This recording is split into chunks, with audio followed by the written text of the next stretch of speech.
Assalamualaikum warahmatullahi wabarakatuh. Semoga anak-anakku dalam keadaan yang sehat dan dalam keadaan yang berbahagia. Pada kesempatan kali ini kita akan bersama-sama belajar mengenai sopan santun, baik itu sopan santun offline maupun sopan santun online. Baik itu sopan santun dalam kehidupan kita sehari-hari atau kehidupan nyata, maupun sopan santun ketika kita menggunakan sosial media.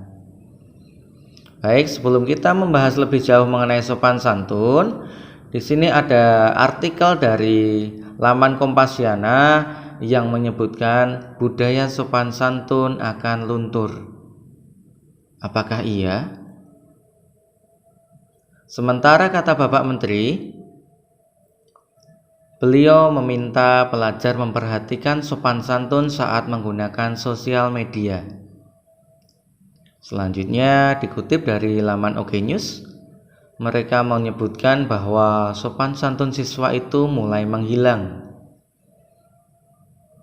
Sementara itu dari laman Etnis, mereka membuat artikel tentang unggah-ungguh dalam berbahasa Jawa yang kian terlupa.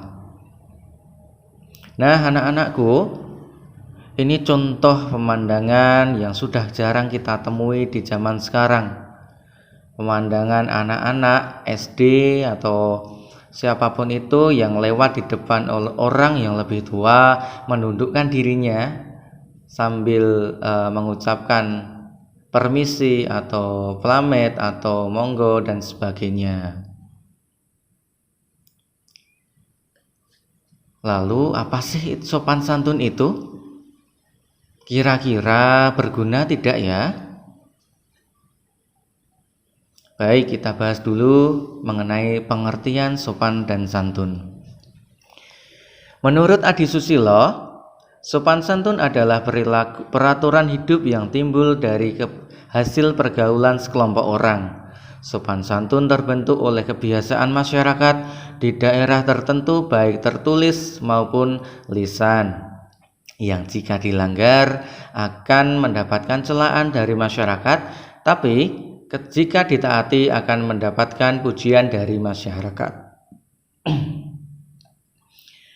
Sementara menurut Juriyah, sopan santun adalah norma tidak tertulis yang mengatur bagaimana seharusnya bersikap dan berperilaku.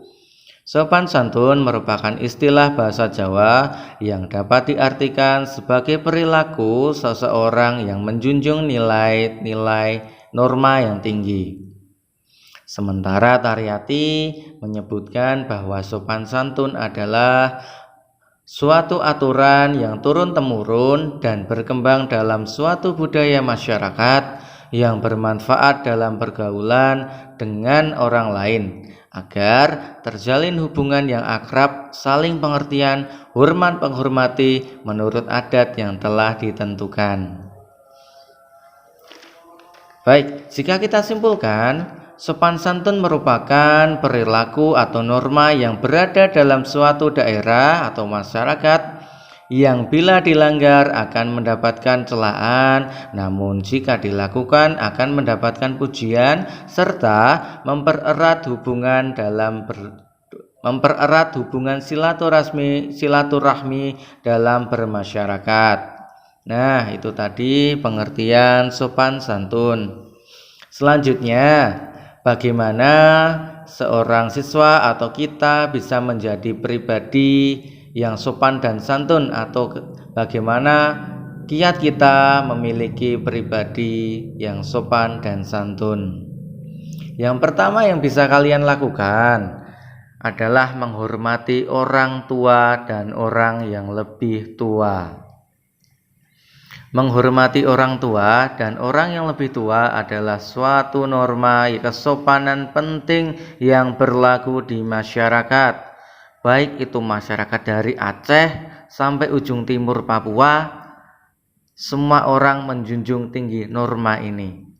Maka dari itu, kita harus selalu berlaku dan berbicara sopan kepada orang lain, terutama orang yang lebih tua. Misalnya, menyapa, dan berbicara dengan nada rendah, serta budaya salim. Yang kedua, meminta maaf. Banyak orang beranggapan bahwa meminta maaf berarti menunjukkan kelemahan. Namun sebaliknya, minta maaf sebenarnya menunjukkan kekuatan dan kelapangan hati seseorang.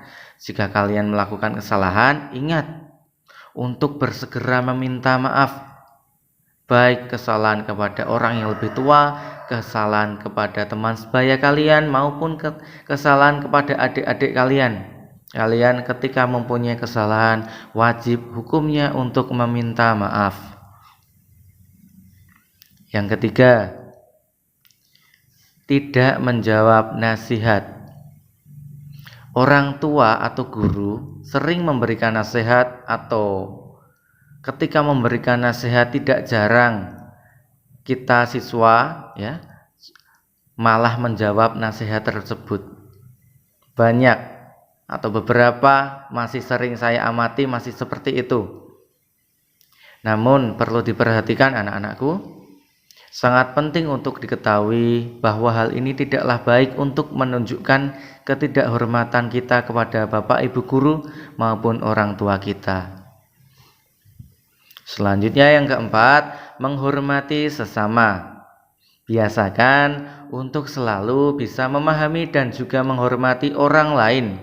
Dengan demikian kita akan tahu bahwa kita dan orang lain mempunyai hak yang sama.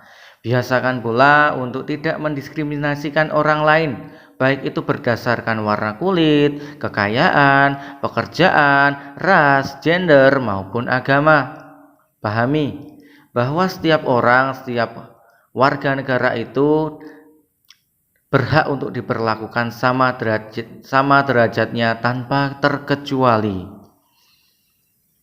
Yang kelima, perlakukan orang lain seperti memperlakukan diri sendiri. Perlu saya tekankan, tidak ada manusia yang mau memperlakukan dirinya sendiri dengan buruk. Bukan begitu? Tidak ada di antara kita yang ingin diperlakukan dengan tidak semena-mena. Kita tentu tidak ingin didiskriminasi, tentu kita tidak ingin dikekang hak-haknya. Betul? Maka dari itu kita seharusnya memperlakukan orang lain seperti orang lain memperlakukan diri kita. Selanjutnya, tolong dan terima kasih. Beberapa di antara kita mungkin tidak tahu caranya meminta tolong dan juga berterima kasih, atau mungkin gengsi. Namun, hal ini sebenarnya adalah masalah kebiasaan. Maka dari itu, mulai sekarang anak-anakku, saya mohon untuk membiasakan mengucapkan kata-kata tolong dan menggunakan kata terima kasih. Contohnya, ketika kita ingin meminta tolong kepada teman kita, gunakan kata tolong. Misalnya, tolong ambilkan pulpen itu. Tolong ambilkan penghapus itu. Tolong bantu saya memompa ban sepeda saya. Nah, setelah itu jangan lupa ucapkan terima kasih. Terima kasih telah mengambilkan pulpen saya. Terima kasih telah menghapuskan penghapusnya. Terima kasih telah membantu saya memompa sepeda saya, dan sebagainya. Nah, keenam kebiasaan tadi adalah kebiasaan yang perlu kita lakukan dalam kehidupan kita sehari-hari, baik itu kehidupan kita ketika di rumah, di lingkungan masyarakat, maupun di sekolah. Namun, apakah keenam kebiasaan tadi sudah cukup? Jawabnya tentu saja belum. Karena selain membiasakan diri berperilaku sopan dan santun dalam kehidupan sehari-hari, kita juga harus membiasakan diri untuk berperilaku sopan dan tentunya dan santun saat menggunakan sosial media.